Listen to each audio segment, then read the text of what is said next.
what does it mean to be a leader for women in time of war? So I found it very, on one side, incredibly inspirational to have the women that we had together. I found it very fiercely important to be able to do the work we will do, which is to shape all of the things that they shared, the powerful things that they shared. I think I'm inspired and I am touched, and I will share. My commitment to you is to try to share as much as we can with the world about what it is to live in Ukraine through this war.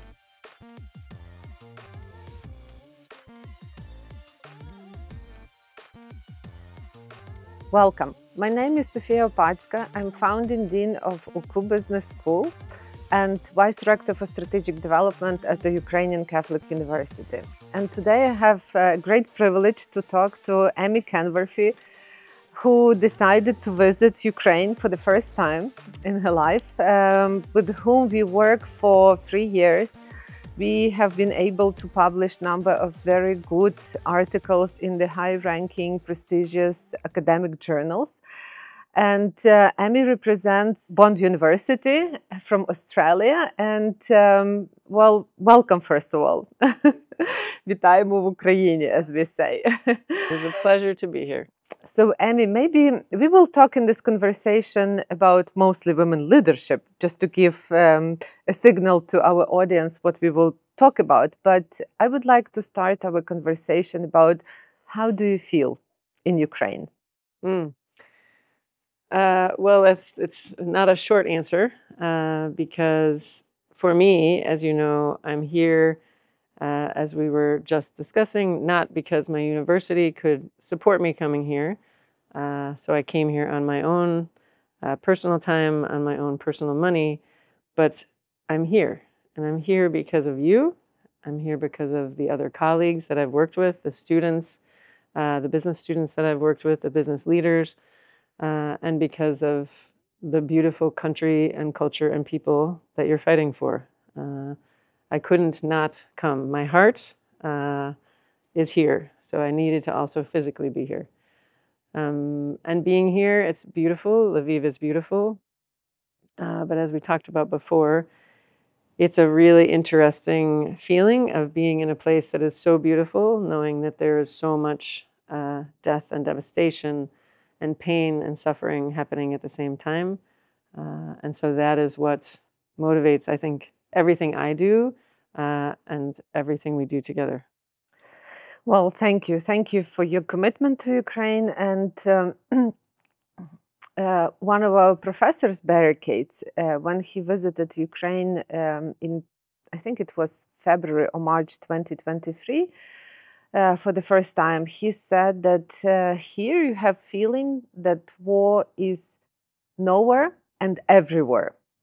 How would you define how you feel in Ukraine right now, and how do you see our reality? Well, for me, and again, this is now June 2025, I don't see the sandbags. I don't see tanks. I don't see guns. There are only a few little marks, physical marks that you can see of the war, but I feel the war. And I feel it because every Ukrainian that I've interacted with is 100% feeling the war. So I think that's even in many ways more significant, that we don't have to see it to feel it. And I feel it in every hug, in every word, in every communication I've had since I've been here. And that's the way it has to be, and that's the way Ukraine will win, if everyone stands together, committed with that feeling inside. Yeah.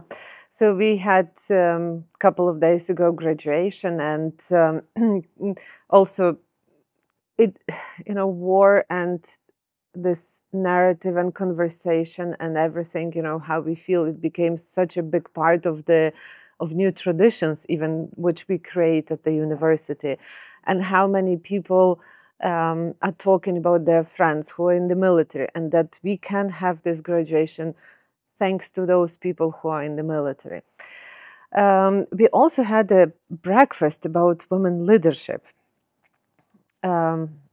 And during this breakfast, we had women from very different areas, and the idea was to learn a little bit more. What does it mean to be women? What does it mean to be a leader for women in time of war? Do you have any reflections on that? Yes, that's a lot. So I have reflections actually on both.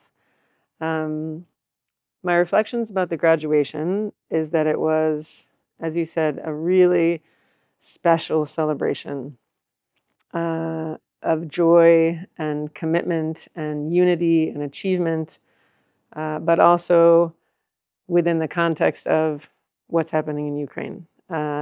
And I was very honored and fortunate to be the keynote speaker at the business school portion of the graduation. And I, in my heart, very much believe what I said, which was to the students that were graduating, that they are warriors. They are a different kind of warrior than the warrior who's fighting on the front line, but they are an equally important kind of warrior because they fight for Ukraine's economic, financial, geopolitical security in ways that others can't do, in being business leaders, in shaping Ukraine's economy with the power that they have. They have a very important role in helping to win the war. And I think that was also a very important part of that celebration, that they knew they were going to continue on as that kind of warrior, as that kind of leader, in helping Ukraine to win the war. And so that is one part of my experience that I thought was truly inspiring, and I wholeheartedly was grateful to be a part of it. And then the Women in Leadership Breakfast, which we had 2 days before that, was a very different kind of experience, but equally moving and emotional. And the reason we talked about designing the breakfast was because I believe, and I know you believe, as women leaders, it's sometimes very different. It's almost always very different to be a woman leader. Research tells us as women, we typically carry different kinds of weight. Weight in the sense of care, the care that we need to give to others. So we are often organizational leaders, mothers, daughters, friends, community members, etc., etc.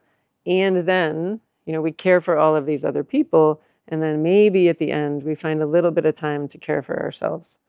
And the women we worked with, you're all living within war, so you have all these additional care responsibilities and pressures and commitments that are part of who you are. And so I found it very, on one side, incredibly inspirational to have the women that we had together sharing intimately and vulnerably about what motivated them and what they thought hope was, and the tensions that they experienced in their roles. And on the other side, I found it very fiercely important to be able to do the work we will do, which is to shape all of the things that they shared, the powerful things that they shared, vulnerable, and share that with the world, to say, this is what it's like to be a woman leader living within an environment of war, with all of the pressures that are coming on us, and all of the things we have to give up. One of the women in the room is a leader in the military, and she shared quite vulnerably about what motivates her. She's motivated to protect her country. She's motivated to work with the people she's working with in the army. But she, at the same time, knows when she's giving this gift to Ukraine, she's also probably never going to be a mother because of that, because of her age and because of the window. So I think there are these really heavy weights, I say the word weight, but just realities that are part of being a woman leader in this environment. And I think I'm inspired, and I am touched, and I will share. My commitment to you is to try to share as much as we can with the world about what it is to live in Ukraine through this war, this genocidal war with Russia, working to kill your people and erase your culture. Yeah, leadership is very, I would say, inspiring, but also complicating topic. And again, at the graduation, our commencement speaker, Pavlo Kazarin, who is a journalist, who is not a journalist for 3 years because he's in the military, but actually he's still a journalist because he writes a lot of pieces, and he's very honest in how he say and what he say.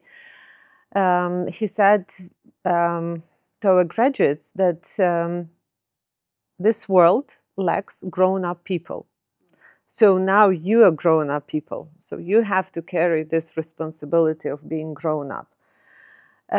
In your opinion,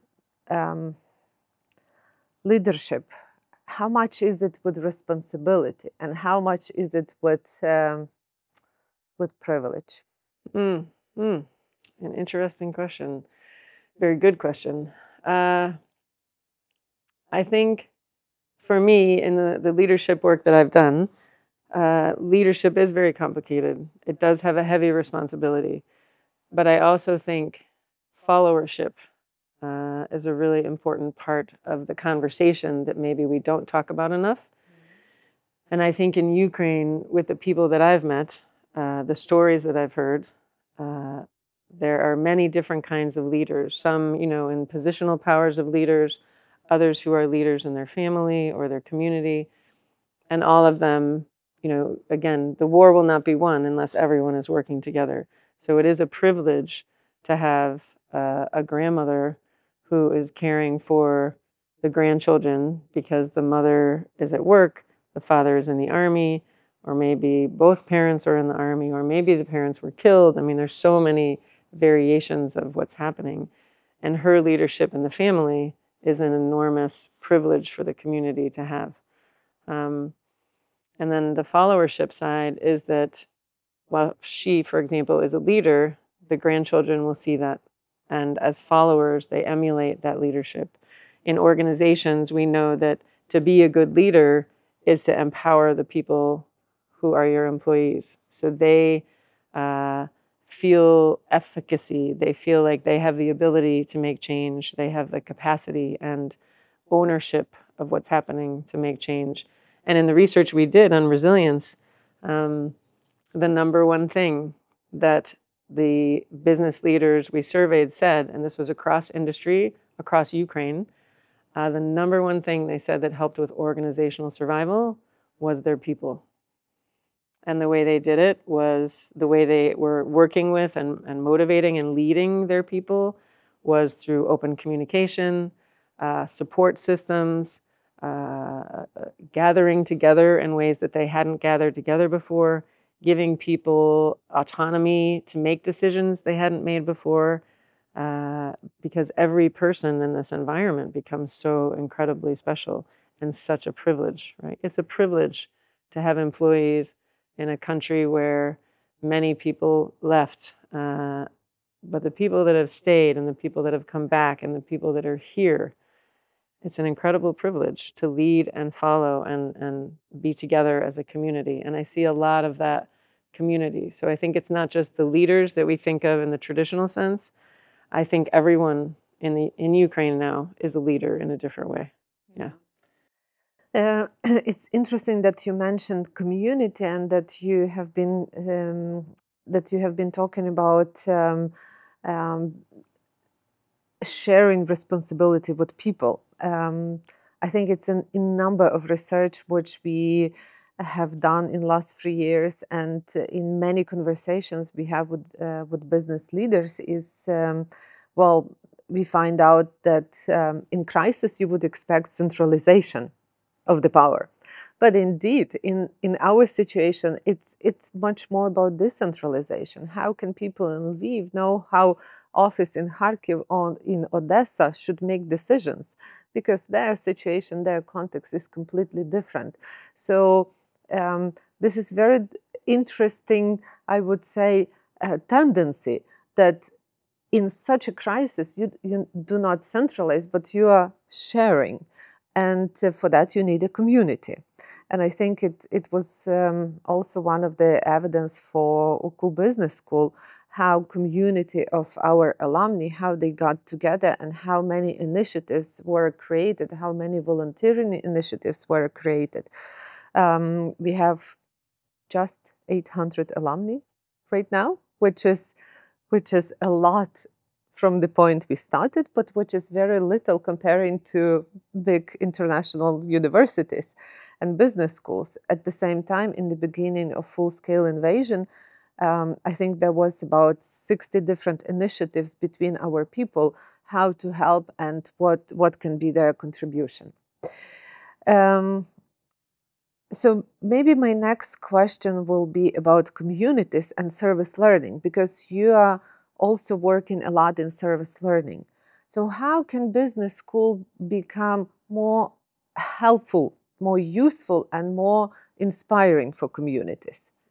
It's a great question. Should they do that? Yeah, because maybe they are just about finance and income and. I mean, of course, they have to be connected.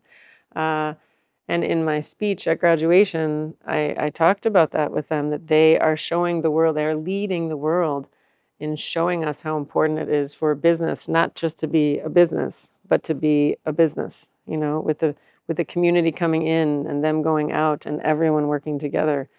And I think you mentioned, 800 alumni. There's a big difference between 50,000 alumni that all go their own ways and have their own thoughts and, directions and paths, and 800 alumni that are standing together, united in purpose. And, it makes me emotional thinking about it, but everything I've seen here is that united in purpose. And so 800 people united, your community here that is a part of the community of Lviv, it is a part of the community of Kyiv, it is a part of the community throughout Ukraine. That is a strong force, an incredibly strong force that 10, 20, 30, 40, 50,000, they can't touch because they don't have the same unification. And I think part of the way that you're doing that you're enabling and encouraging that, is through service learning, is through, at UKU, saying, an education is not sitting and reading a book and writing a paper. An education is thinking about concepts and theories and knowledge and then applying them right now, today. And as you've told me for the last 3 years, for all of your faculty and all of your students, those applications have to be for their hearts. They have to be related to helping Ukraine to win.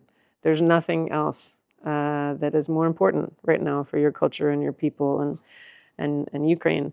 And so to have that motivation and to have that unification and application, so it's not just learning theories, it's doing with the theories, it's applying the theories, it's making the community stronger and better, and through innovation and adaptation and change. Like, these are the things that I see. That 800, that's a force for good. That's a force fighting against injustice. And that's the kind of thing that will help Ukraine win the war. Yeah, you shared at the breakfast that what motivates you fighting injustice. And that's also one of the reasons why you became so engaged with us, that we are in this injustice right now. And we also at the same time spoke a lot about love, compassion, and many other things. And I was surprised how Marianna Bilyk, she is a hero of the case which you wrote about Ukraine, and which was published by Ivy Business School. How she said that she tries to move from anger to our enemy to love to our people. So maybe you can share a little bit about that as well. A lot, is coming up for me as you say this. So Marianna Bilyk, her case, is already being used, and I think on 4 different continents in a number of countries, and it shines the light very brightly on Ukraine, which is wonderful. She is a powerful example of a woman leader who talks openly about how much she has had to give in terms of to run her organization, to be, you know, the head surgeon at her dental clinic, to open another clinic because of the needs of the community, to start an NGO to help those who are working on the front lines who don't have access to dental services, to get them services, and then also to create a system for, you know, forensic dentistry, so we have records of people who are killed in action for respect, purely out of respect for them and for their families.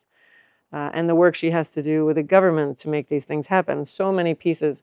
And she talks about what she's had to give up in terms of time with her children, time with her family, time for herself, to do these things, and the very real balance. I mean, she's figured out a way to balance, and it's a different balance than she would have had before, and it's a community-based balance.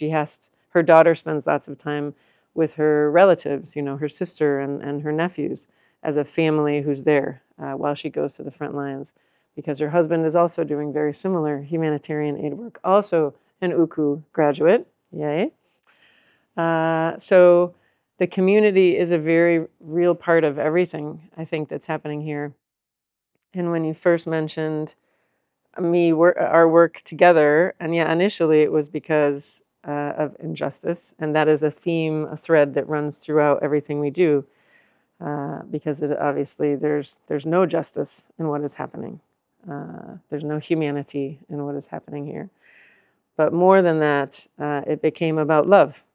It became about community. And, you know, now we love each other. We are friends, dear friends for life, who love each other. I will wear the wristbands proudly every day of my life. And I think we create community. So the idea that there's community inside of Ukraine that is becoming stronger and tighter and more unified, but also outside of Ukraine that is becoming, you know, my heart is with you and Ukraine. So that's also a part of the community that this full-scale invasion has really, I think, helped to nurture. I hope.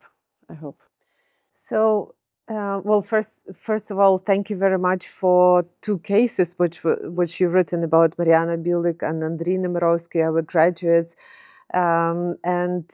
Those cases can be a great example of how people can commit to the country and how much they can do on their places. Educators in the whole world can take those cases and talk about leadership through those cases. But if you would have to make a call to international academic community or international business community, what would be that call today? So I believe that in most of the work we've done together, even if it doesn't say the word call, all of our work is a call. And the call is, we actually wrote a paper called See Us, about Ukrainian educators and Ukrainian educational systems, and how important it is for other people throughout the world to see, to engage, to learn. There's so much here the world can learn from, the world needs to learn from, to partner with, to connect with and become community with, the way we have done. So it would be a call to, you know, open eyes. I mean, I live in a place of relative peace and privilege. Many academics around the world live in those types of places. And especially for people in those places, I think we have a responsibility. I think we have,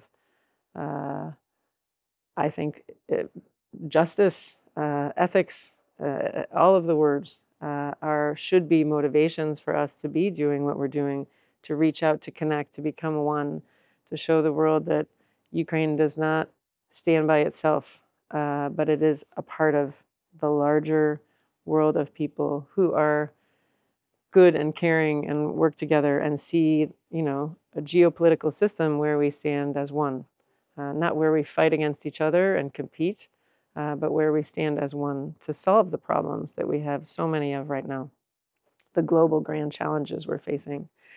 So my call would be like the title of one of our papers, see us, see Ukraine, see the people, and connect. and read, use the stories, like use the two cases. Marianna's case is about passion and purpose and leadership. And it's a beautiful, beautiful, very complex case in terms of her vulnerabilities and her responsibilities and what she does. And Andriy's case is about effectuation. So it's literally about community. It's about how, as an entrepreneur, to connect with all the different parts of your community to actually have a business that grows and nurtures and cares for and expands in the way that it needs to. So two very different cases, but both with the same ethos of connection and community, and very important pieces for business leaders around the world to be paying attention to right now. And you're working on more cases. We do. We have 3 more cases at the moment. And of course, being here, I've met so many people. I'm like, I'd like to write a case about you. I'd like to write a case about you. So there will be more. My commitment. Yeah, that's something which I also share with my colleagues with whom I meet. I always say that Ukraine, well, unfortunately, it's kind of like a social lab right now. And you can capture so many interesting things, which can be of help and use for businesses internationally. So you don't need to experience what we are experiencing to learn from that. I will say, related to that, though, I think it's very important, and the cases that I write always have Ukrainian authors. I do not write about Ukraine as a as someone who lives in Australia. It's very important for Ukrainian voices, for Ukrainian academics and business leaders and government representatives and women and men and children, for their voices to be heard. I think that's a very important part of this, that I think the See Us call is about connection and partnership, not about outside people talking about Ukraine, about Ukrainians with outside people sharing the stories. I think that's very important distinction. Because then both sides are benefiting.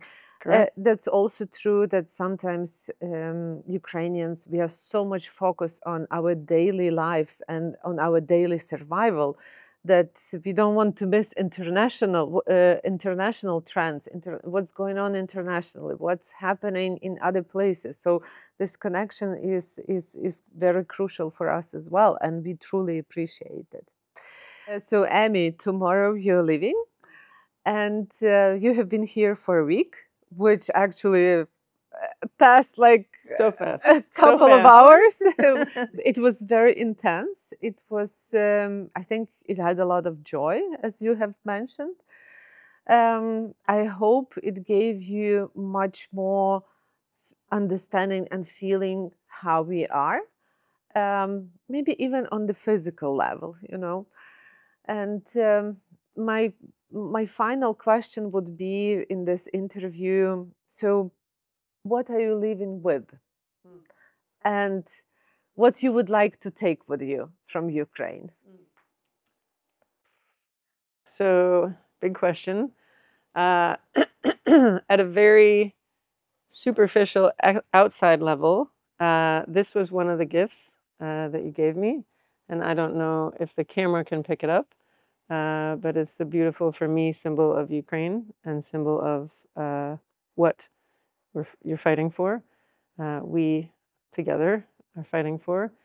On the inside, there's so much. The stories, I'm taking away with me the stories of the women in leadership breakfast that we did. And I'm also taking with those stories the responsibility to share with the world what they're living through, what they're feeling, what motivates them, their tensions, the complexities. Because I think you mentioned before that when you talked about the social laboratory, there are so many different kinds of crises in the world. This is a particularly disgusting genocidal crisis. Like, I don't think it gets much worse than that. But there are lots of crises, different kinds of crises, natural, economic, social, health. So the lessons, there's so many lessons to be learned. And for me, my perspective, I learn the best through storytelling. And I think it's a powerful mechanism to share lessons and ideas. And so I take with me all of their stories. I carry them as a responsibility. And we will shape something that we will share those stories with the world through art, through poem, and through storytelling. And so I also take with me, the ability to touch my friends, right? My dear friends who I have known now for almost 3 years and have grown to love. And I have new friends, and I have new touches, people I've touched that are now a part of me. And I think the full-scale invasion, and this is my first time to Ukraine, as you know, but I have to imagine the full-scale invasion has created, in some ways, a warmth, like a connectedness. I feel very connected. I feel very privileged and honored to have been here and been able to hug and touch and see and hear from so many people. And I carry the weight of that with me to go back out into the world and share with you and others. And so I take so many gifts. Like, I am a different person. I talked about in one of my talks here that I see each person as a tapestry, right? And I now have a very thick thread in my tapestry that is Ukraine and her people. And so, yeah, I carry that with me. My Ukrainian thread has become much thicker and much, I didn't even know it was possible.